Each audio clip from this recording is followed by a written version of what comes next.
10 years.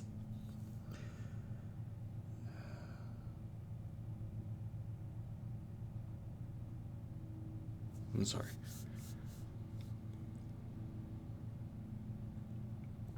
The emotions didn't actually hit me till like an hour ago. I apologize if it's going to be hard to talk about it this year. Ooh, oh, it's already starting.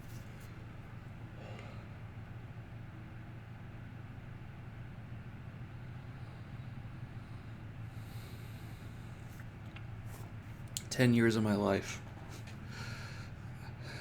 I've been dealing with cancer and all the other related side effects. I actually just rewrote. I keep a list of events because sometimes it's hard to remember times. It's sometimes hard to remember things that happen because your mind just, it all mixes together. So I just rewrote my entire list because the last time I wrote it was at the 6-year mark, I want to say, and then slowly just added bits and pieces. So I just want to make a more concise thing. But it's 10 years. A third of my life. I mean, I'm 32, but practically a third of my life. If you count when the tumor actually started growing, it's been over a third of my life. So in 2011, I was in college, and I started getting these ridiculous headaches, like super migraines, and I didn't know what to do with it. We went to neurologists, we went to specialists, we got all sorts of scans and things, and it didn't show anything, because we were all looking at my head, and it wasn't in my head. But it turns out, after the fact, we found this out, that at that point a tumor had started growing around my left adrenal gland, which was causing my adrenaline and everything else, my blood pressure, all of just everything to go crazy. My body wasn't regulating, hormones and things, and eventually the headache stopped for no reason. We'd found out also that's because my body had calcified the tumor, so it had closed off the adrenal gland and the tumor over there. Unfortunately, it didn't do it fast enough to prevent it from spreading.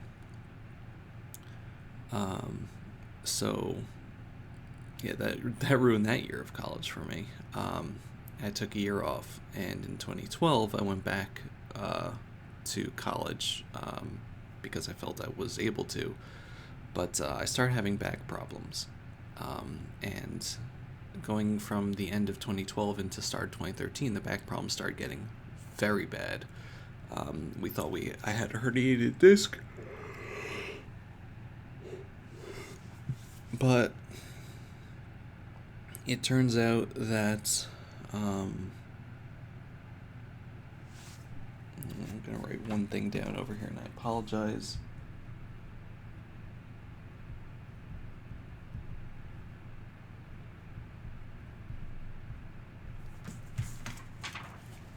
As I remember things, I write them down. So, yeah, the back pain started getting worse. I thought I had a herniated disc maybe, but we got an x-ray, and it really didn't show any disc problems. The unfortunate thing is that looking at the x-ray also after the fact, there was a lot of hindsight that went on in my life. Looking back at the x-ray, you could see the calcified adrenal tumor in the background, but no one was looking for that, so we didn't see it. So fast forward to March of 2013, 10 years ago, the pain got way too much. I wasn't able to get up out of bed anymore. I was barely functional. I also had to just skip out on most of my college classes that semester also. And we finally got an MRI, and it showed that there was a tumor growing out of my spine, pushing up against my spinal cord. It had grown in the bone of my spinal vertebra, and it was pushing against my spinal cord, essentially threatening to cut off my legs. And so we had to get emergency surgery for that, which was April 19th, 2013, 10 years ago today. And we got the spinal surgery. I had most of the vertebra removed that the tumor was growing in, a whole bunch of bones around it, the lamina removed. I had rods put in to try to keep the area solid while it tried to fuse, to get a spinal fusion, and they removed as much of the tumor as possible, which was great. It was painful, but it was an instant relief from the fact that my spinal cord wasn't being pressed anymore by a tumor. The doctor wasn't really sure how I was walking anymore, and I was extremely close to losing the function in the lower half of my body, from my my hips down, pretty much entirely cut off. The only reason why I got that MRI in March was because all my friends on Twitter were yelling at me to stop beating around the bush and just get it checked out already. So thank you. You saved my life, and I'll always be grateful for that. But yeah, so we originally thought it was we actually didn't know what it was because it was a spinal tumor. It could have been a bunch of things, but we sent it off for biopsy, and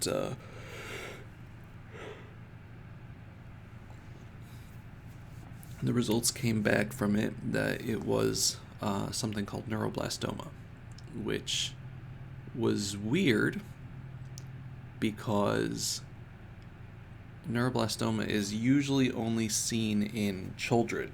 And at the time I was 22. Children meaning like infant to 5 years old type of thing. So I was one of like 5 adult patients in the world.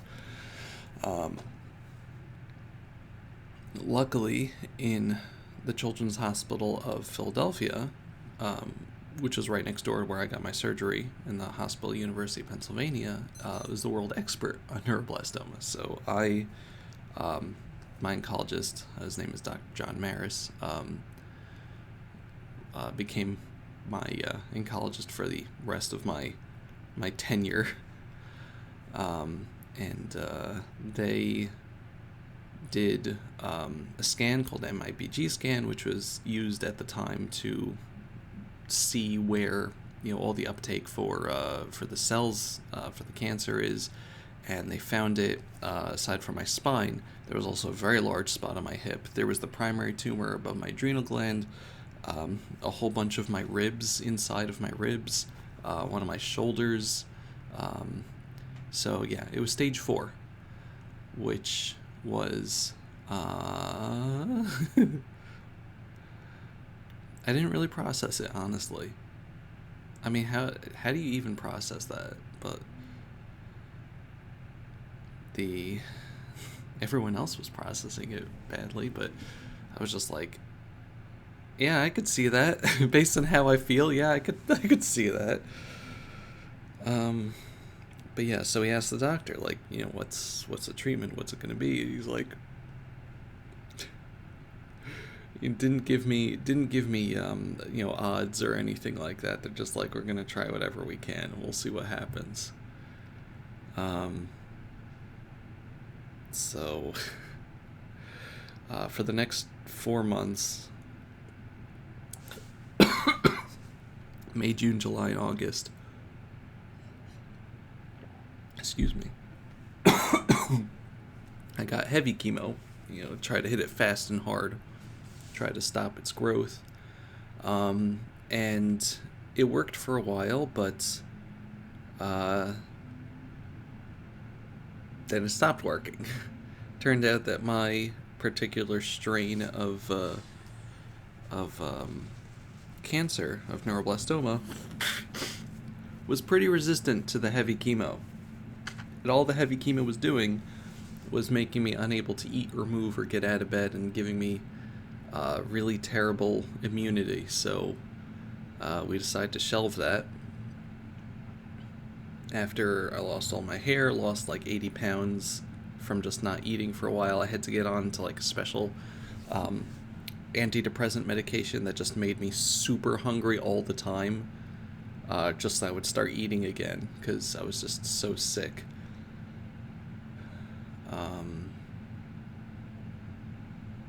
The big problem with the heavy chemo is that since this is a cancer that they normally treat for kids, the amount of chemo that you need to give to someone scales with their size. But there's also like a lethal dose or like a toxic dose, like a maximum. So with most of the therapies that I had to get, most of the chemos and medicines that I had to get, I wasn't really getting the dose based on my body size because I kept hitting those maximums. And like little kids have very resilient bodies. They actually have a much higher tolerance to these poisons than adults do, and it filters, like the younger children are able to filter it out much faster. Same with radiation. It's very weird, very interesting to just the science of it. But the point being that they had to give me a lot, but it wasn't enough, and they couldn't give me more because the dose that they gave me was the actual maximum, and it just wasn't doing anything. So we decided to get off of that. I had a short break, and I got into another medication. This we went from the tried and true method of heavy chemo to the first of many experimental treatments that were trials. Lots and lots of trials. Not early stage. I got into a bunch of late stage trials, but they're all trial medications. The first one was called Millennium. It was just the thing. So starting in August of 2013 with that, and I would take 11 days of the Millennium and also go for 5 days of intravenous chemo. And previously, when I had started getting the heavy chemo, they actually the day that I started, I think, they put in a central line, which is an IV that sticks out of your chest, and it's semi-permanent. It's stitched in place on the inside, and it was just a tube coming out of my chest that they could inject stuff in so that they didn't have to keep poking me every time they wanted to get something or give me something, which was nice, but I had to keep it covered with like this taped up plastic shield type of thing all the time, because if that got infected, it would go straight to my heart. So I had to be careful. I couldn't shower anymore. I couldn't bathe in it. I couldn't go in the water. I had to, every time I got sweated up, the adhesive would come off, and I would have to get it changed. I would have to have it serviced every week, like have the lines flushed, just to make sure it didn't clog up. With blood clots and stuff, I had to keep using like these blood thinners. It was a lot of work, and I had to like have a home nurse come every week to just clean the area and change the dressing and just take a look at it for several years. It was that was a time. But so when I was on this Millennium stuff, it was like a 3 week period of 1 week on the chemo, and I would go in 5 days to the day hospital and sit there and get injections and then come home. And I'd feel pretty nasty that week. I have to take a whole load of anti-nausea medication, and then 2 weeks to just kind of let it run its course and then start the cycle again. So I was living on a 3 week cycle for a year and a half. We didn't really do much in 2014. It was just the 3 week cycle, day in and day out, until February 2015, where I got a C. diff infection, which is a really nasty bacterial infection. I think it's bacterial. I don't think it's viral. I think it's bacterial infection, or fungal, maybe. I don't know. But I was stuck in the hospital for a month with that until they could finally get it under control. And it was determined that the Millennium was just weakening my system and making it more likely that I would get another C. diff infection. So we got off the Millennium at that point. And we moved to gene therapy, which essentially is just taking medication. They had run gene analysis on the tumors, and I was taking medication designed to specifically target the cancer and not other things based on the genes. In this case, it was actually a medication usually given to kidney donor patients to suppress the body's natural response to fighting the new kidney, which is interesting. But for some reason, it had a property that attacked the specific genes I had. So we kept me on that. I also had at-home chemos to take, which was still nasty, but it was nice that I didn't have to drive in every day. But it was still a 3-week cycle with that. The first medication they gave me, I tried. I had a terrible reaction to. I was in a severe amount of pain just from the effect it had on my nerves. So we tried a different one, and that worked for a while, a few months, a bunch of months. Once I stopped the Millennium, my hair started growing back, which was nice. That was in April of 2015 there. So my hair was out for 2 years, but I had it in for another 2 years after that until further events. In 2015, in February of 2015, so this is almost 2 years in,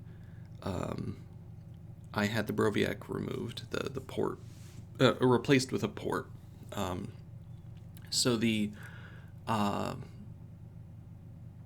line sticking out of my chest was removed with one that was underneath the skin, and I still have the scar over there for it. I have a lot of scars. The one under my skin was a lot less intrusive. I could now take showers again. It was really nice. The only problem is, like, whenever they wanted to give me a treatment or take blood, I had to be poked again. But the treatment could be given through there, and it was like a specific gauge needle, so I didn't have to get like big IVs or anything. They could just poke me over there, but I had to be numbed up first, and it was annoying, but it wasn't as invasive. I had a little bit of dignity returned to me. It doesn't have to be flushed. Oh, it had to be flushed, but like every month or so instead of weekly. So I still had to go to the hospital like once a month for a checkup and blood work and stuff. So I kept on the medication there until July of 2016, Oh, so it was 3 years, not 2 years. It was 3 years. This is all right. February of 2016 was the Roviac was removed and the port was placed. So it was 3 years. 3 years in. July of that year, we came off of some of the meds, and I switched to just a lighter version of the chemo, just because it wasn't doing too well.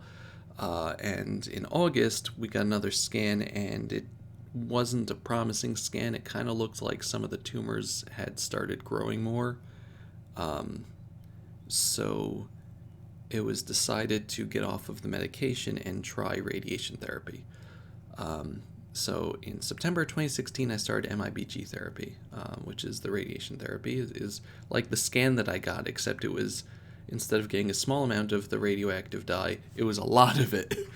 And I was stuck there for a week, and they had to come in with like little Geiger counters to make sure to see how radioactive I was. But they would like inject me with chemo and with the radiation, and on day one, and I would just sit in the room until I flushed out enough, and they would just pump me with water for a week straight, like constant.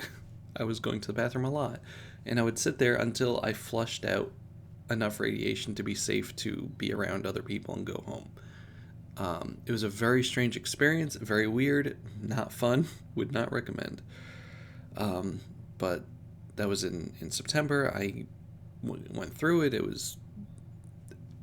had a lot of points that I don't want to remember. But I came home, and it affected my blood like the heavy chemo.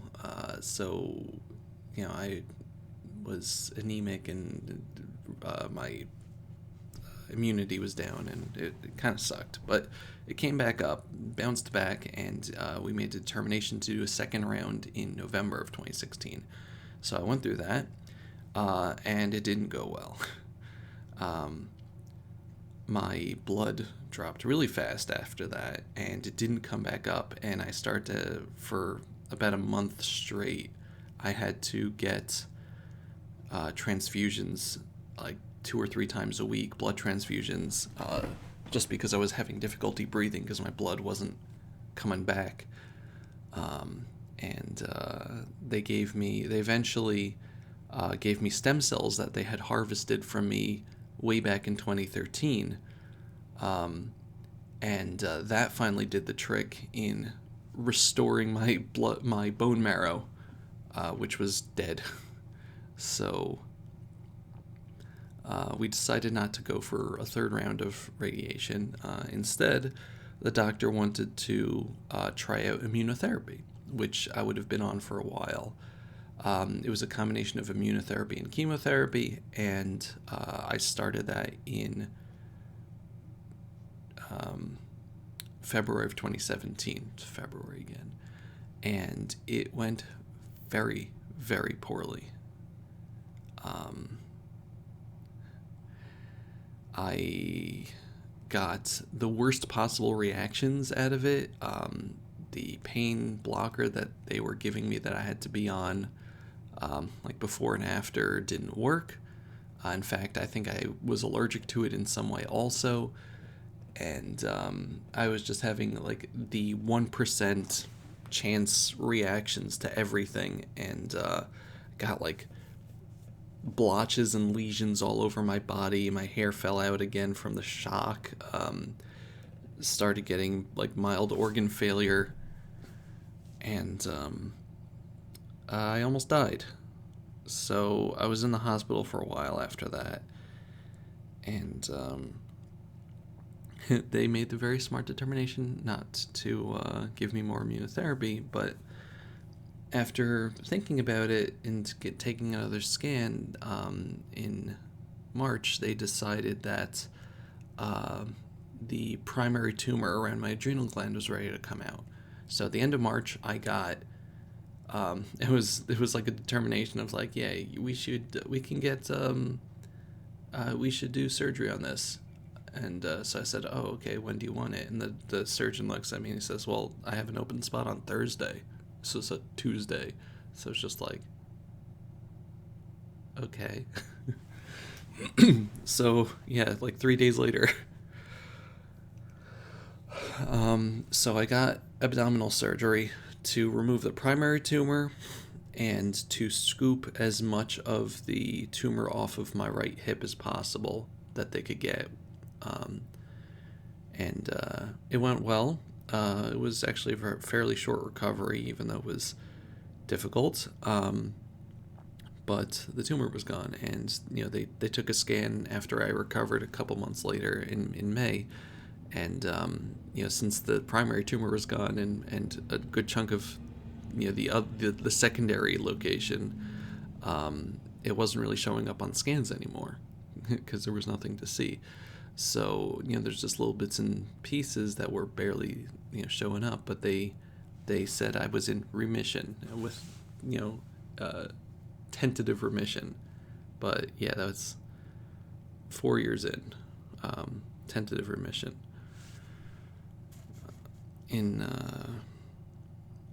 So after that, I started a series of maintenance medications,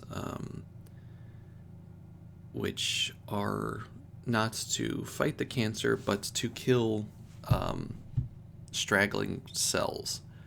So I started this one thing called fenretinide, which was like a powder I had to mix into a drink. Tasted kind of orangey. It was kind of like Tang. And had a very weird effect on me in that it dimmed my eyes and made my skin very sensitive. So, like at night, I was half blind. Like it was like I was wearing sunglasses during the daytime, and at night it was like wearing sunglasses at night. And it wasn't like the song though, so I could barely see. It was horrifying to me, and I couldn't be out in the direct sunlight. I was a vampire, and I found out also that my skin was very sensitive to being rubbed. So I went on a really long walk shortly after starting it before I knew the consequences, and got giant blisters on my feet when my toenails came off. It was pretty nasty. So I made sure not to do that again. But I was on that for a while. In August of 2017, I got another scan, and we labeled it as definite remission. Nothing was growing back, and that was nice. December of that year, I got the port out because I was just taking oral medication at that point. I didn't need any more chemo pumped into me, so there was no point in having the port. So I got that taken out, and just left with a nice scar. So I stayed on low-dose chemos and then fenretinide for a while, through most of 2018, until August of 2018. I got another scan, and it was showing good, and the doctors determined that I didn't need to take any more chemo at that point. So I got off of the chemotherapy, light chemotherapies that I was taking. So I was off of medication for a little bit, just to get my body to a baseline of not having therapy in it. And in December of 2018, I started getting external radiation, which was a lot nicer. I just sat on a table for like a half hour, and it was pinpoint radiation on certain areas. I got a whole bunch of tattoos, little dots that are probably going to stick with me forever also.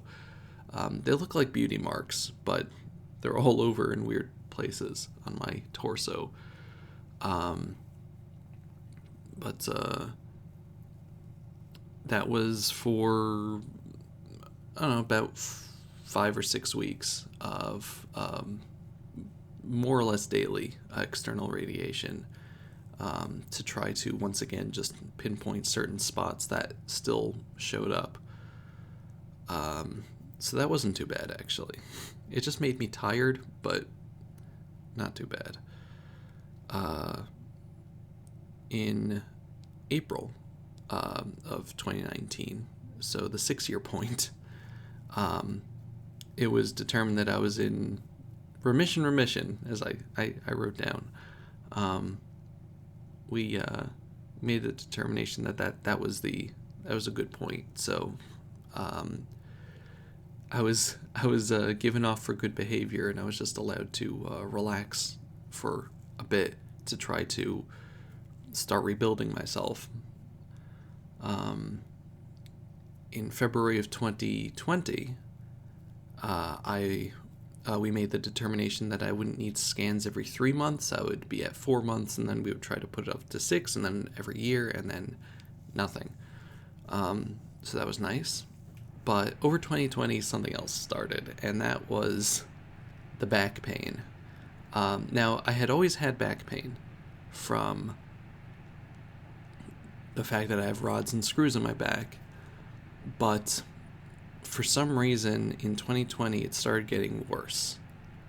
I must have done something that jogged one of the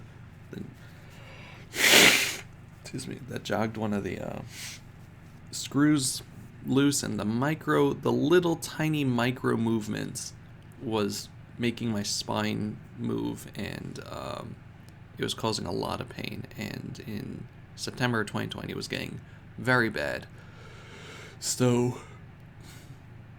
by the time December rolled around, I finally convinced my doctors to allow me to get surgery on it, to replace the rods and screws with new ones, and just try to re-solidify the area. We also had determined a while ago that the fusion that they had tried to make back in 2013 failed, because we started chemotherapy right afterward, and chemotherapy goes after newly growing cells, so all the bones died instead of solidifying and healing together. So the whole area was unstable, and it was being held together only by the rods, which isn't the purpose. The rods are there to keep the area stable while the bones form a solid base. So if the bones don't solidify, then the rods have the entire burden of movement, and that'll make them loosen eventually, because it's artificial. So I got back surgery in December of 2020, my second spinal surgery, and the pain went away, and it seems like it worked. So going into 2021, once I hit around the 8-year mark, that back pain came back, and very depressingly so. And so we went for tests and everything, and once again, for whatever reason, it was loosening again. But this time, it did it so much faster than the other time, and no one knows why. We're not sure why it just stopped doing that. The doctor had also tried to redo the fusion the first time, and it wasn't taking. It had failed again. So in April, we started discussing on what we would do about that, and finally in August of 2021, we decided on a third back surgery, and this time was going to be a little different. Instead of just replacing the rods and screws, we would go all in. So they removed the fibula from my right leg. It's the bone on the backbone on the lower half of your leg, which is not technically necessary. It just helps things. So they cut that out and fused it to my spine, because they do grafts like that with cadaverous bones, but we weren't sure if my bones there were alive enough to fuse onto a dead bone, so we took one of my own living bones, which had like a 98% chance of working because it's a living bone. And they also took a large vein out of my leg, and they slit me open over here and attached the bone to a vein so that the bone wouldn't die, and attached the vein a bunch of other places. And so it was a 25-hour surgery. It was unbelievable. Um, but they replaced the rods and screws. They put the bone graft in, and I woke up, and I was like, "What time is it?" And my dad just looks at me and says, "It's the next day." I'm just like, it was on Twitter and stuff. Everyone thought I died because I just didn't say anything. So yeah, that was exciting. But the recovery for that was horrible. I had 4 different drains that stayed in for a month. Um, one in my leg, 3 in my back, and they had to be like emptied every day by me. And it was disgusting.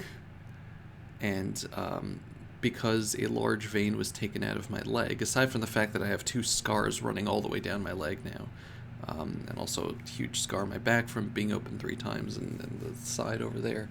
But my leg doesn't properly get rid of water now, so it's just in a constant state of being swollen. It's not as bad as it was after the surgery, but it is constantly swollen in some way, and it bothers me a lot. But the doctor said it was a 98% chance of succeeding, so may as well go for it and see how that works. So that was in August of 21.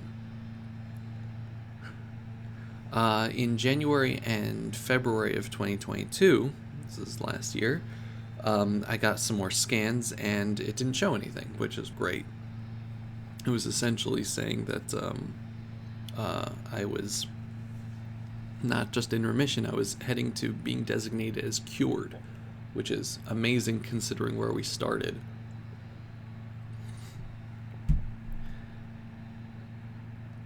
And so that was fun, except later in February, this is only a few months after recovering from the surgery, the back pain came back. And I wasn't happy, because I just had 2 surgeries within the span of a year.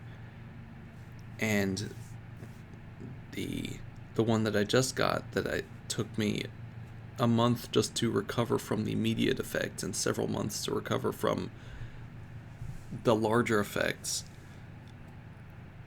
was already going bad. We got a like we checked out the bone and everything, and the graft failed. The bone died on a 2% chance. It was like playing a Fire Emblem game. All that, it had like started, it like had fused just enough at the top of the bottom to stick, and then it died. And we're still hoping that right now that it's the fact that it's there means that it'll still start, like, continue fusing from the bone around it. But I was in a really bad place at that time, and like, pretty much just what's my life gonna be? Is this just gonna be my cycle of suffering now? Just an eternal problem that can't be solved even by sure things. And I really didn't see any way out, but we decided to do one more surgery. My 4th spinal surgery and the 3rd in a year and a half. But this time, instead of replacing the rods, we decided to just take them out entirely, because obviously something wasn't right, and it just there's no point in trying it again. So I had spinal surgery this time. It was to remove the rods and screws, or as many as possible. I still have a few screws in that are just cemented in place that we're just never getting out, because you'd have to take the whole vertebra out. But the rods are gone, and most of the screws. And then I had to wear a shell. Yeah, I can actually see it right over my shoulder there, for 6 weeks afterwards, like over my torso, as scoliosis brace just to keep my spine straight so that post surgery I didn't just develop into that or something because I didn't have support anymore on my spine. So that was an adventure. But I just said to myself, like, this is the last shot. If this doesn't work, then that's it for me.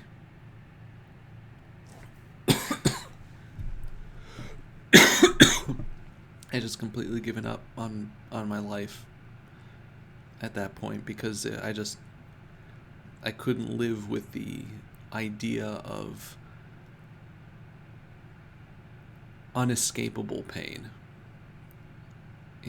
Whereas with, at least with the cancer stuff, there was like, we have a plan, we have things to do, there's a roadmap.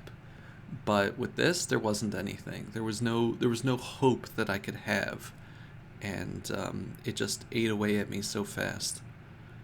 But I slowly started building that back up again. In the summer of 2022, I started physical therapy to try to just make sure that my atrophied muscles were starting to do the job that they were supposed to instead of the rods. And it went okay, but the Jewish high holidays hit in September, and I had almost immediate relapse in symptoms. I just was in the worst pain of my life again. This time there was no surgery that could be done because it's just the fact that my back was a wreck. And I had stopped the physical therapy because the place was super disorganized and they kept on canceling my appointments, and I just didn't want to deal with it anymore. But it also just wasn't helping enough. But in October of 2022, I started at a different physical therapy place that actually did start helping, which was nice. And I, through August, September, I was just in the worst depression of my life, which is saying something because I thought the worst depression in my life was the previous May. But yeah, I wanted to die. There was no, I really felt there was no reason for me to keep on living and suffering. But I kept going to the therapy. I started getting talk therapy. I started on antidepressants pretty much all at the same time. And they've all been helping. I'm not on the physical therapy anymore because the insurance company sucks.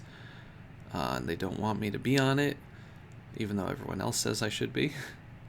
But the insurance company is the one that pays the bills. But I've been on the antidepressants. I had to get it jacked up a little. I've been talking to a therapist every week, and that's been helping. But just slowly building things back. And on January of this year, 2023, it was determined that I don't need scans anymore. We weren't doing 6-month intervals anymore. It's just, I don't need them anymore. I'm cured. Nothing shows up. There's no point in scans.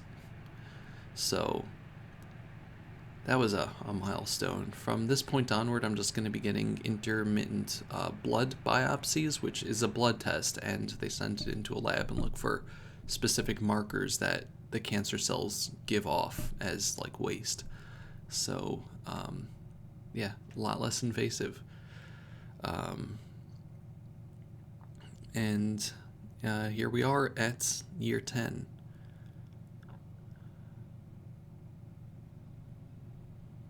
It's been extremely turbulent.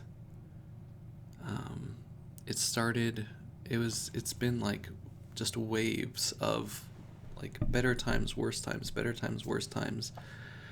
I don't know where we are right now because 2020 till 2022 was just a super low point the entire time, and it wasn't just because of COVID, it was the back stuff.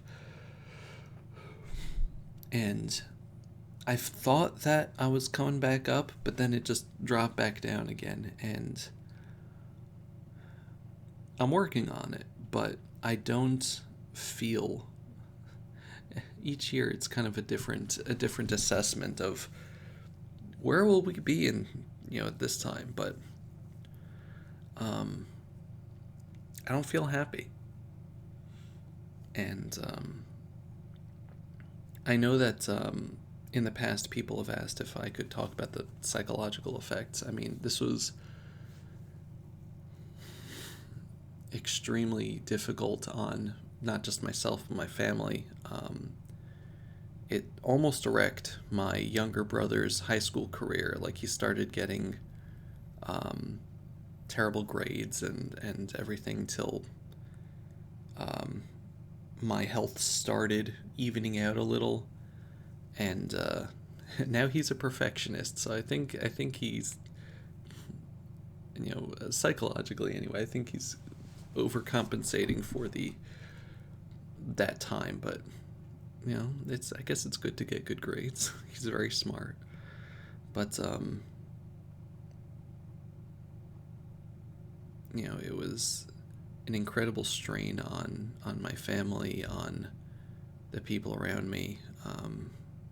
Personally, I've been horribly depressed and have an anxiety disorder now. Um, a huge amount of post traumatic distress, stress disorder. Um,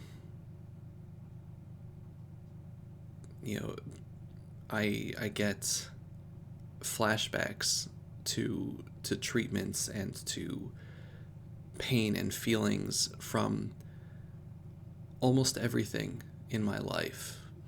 Food, smell, sounds, just seeing people reminds me of hell. And again, I'm still working through it, but I've I've run through so many good associations, and everything has been poison to me. Um, I talk about this with my therapist, but like, I don't really feel happy anymore. Um, People ask me like, "Are you happy that treatment is over?" And I have to say, like, objectively, I guess so. I'm not sad. I'm not sad that I'm not in treatment anymore. But do I feel it? Am I happy? No. No, I haven't been happy in a very long time, and I haven't felt joy for myself in a very long time. Um, I think I can be happy for other people. I'm pretty sure I can feel happy for other people. So I'm not a sociopath, but I haven't I haven't felt like I've had uh, a life or a purpose for a very long time, and for a while I started getting used to the future again, and then the back stuff started up, and I just don't feel any urgency to do anything with my life because it doesn't feel like it's it's heading anywhere. And it's not just because I've been stuck and that I'm at a transition point. It's just that it feels like um, there's no light at the end of the tunnel, and I have to try to remind myself that that's not true. But it's very difficult to to keep that in mind when you're just mired in it, and you've just been through so many things where it just keeps on dragging you back down. The other shoe keeps dropping. The your life is waiting for the next terrible thing to happen to disrupt your plans. And I can't say that I'm out of that right now because it's I thought I was out of it so many times already. I've been burned by my own life that I just stopped trusting the fact that something bad isn't just around the corner. And that's just how life is for me, unfortunately. Our job is to work past that, or not work past that, work through it, work despite it, but a challenge, to say the least. But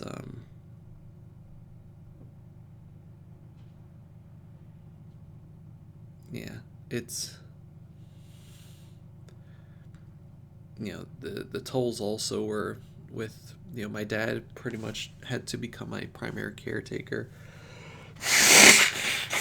He was the one that drove me to my appointments in the hospital. He was very good. I appreciate it very much. But also, it meant that his life became entirely revolving around me. And I hated that. I hated that so much. Not that he was helping me, but I hated the fact that I was hijacking his life and his prospects of doing anything else. And the same with the rest of my family, that everything became revolved around helping me, and to the detriment of so many other things that I thought, that I would deem important, that we just didn't do, or delayed, or couldn't get done, or things like that. Life events, or changes that should be made around the house. Behaviors to be corrected, and obviously, it took a toll on our family's finances for a while. I was very lucky to have all of my treatments insured, but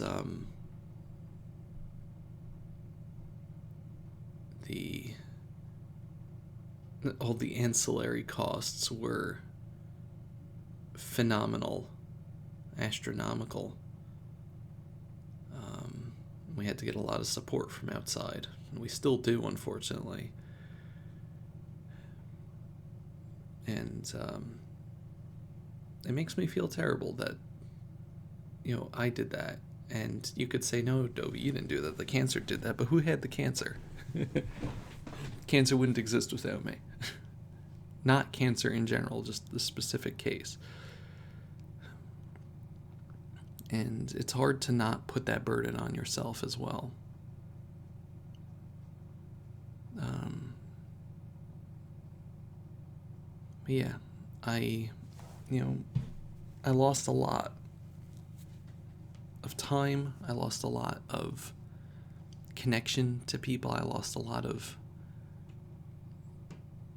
self-value. And,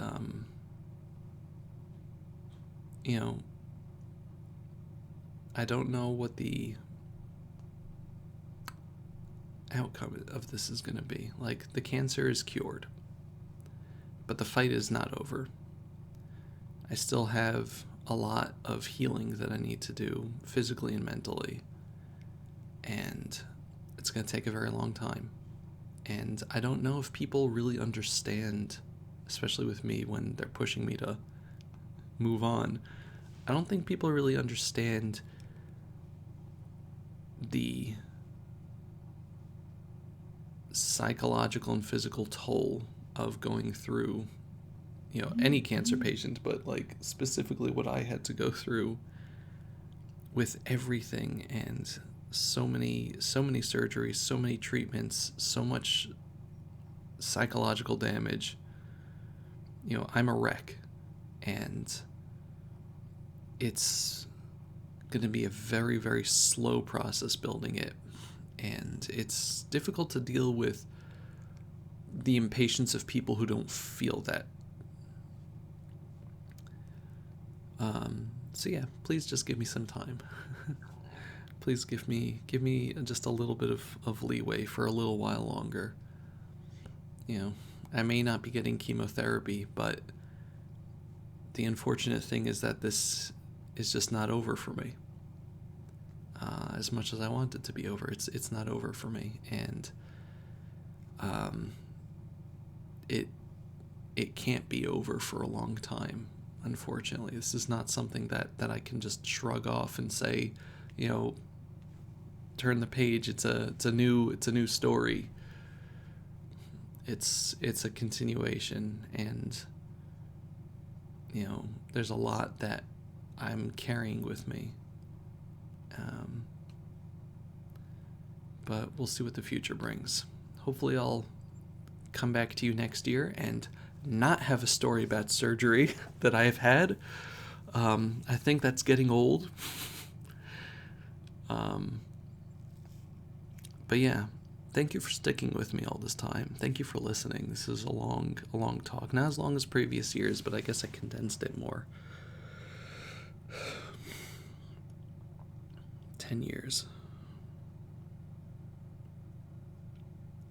I did what I could to survive, and that's important. It's important to remember that. If you judge yourself by other people's life achievements, then you're going to be a very depressed person. But you sometimes just have to take an objective look at yourself. And you said that, those days that I lay in bed and played video games or just didn't do anything, or, indulged myself, it wasn't a waste of time. I was surviving. And I've survived for 10 years now. And hopefully I'll keep on surviving. But I'm hoping to not just survive, but to live, to thrive. And, that's my dream going forward. Not just to survive. Because just surviving it feels hollow. And I don't want to feel that. But thank you for listening. And I'll see you next year. Goodbye, everybody. Bye-bye.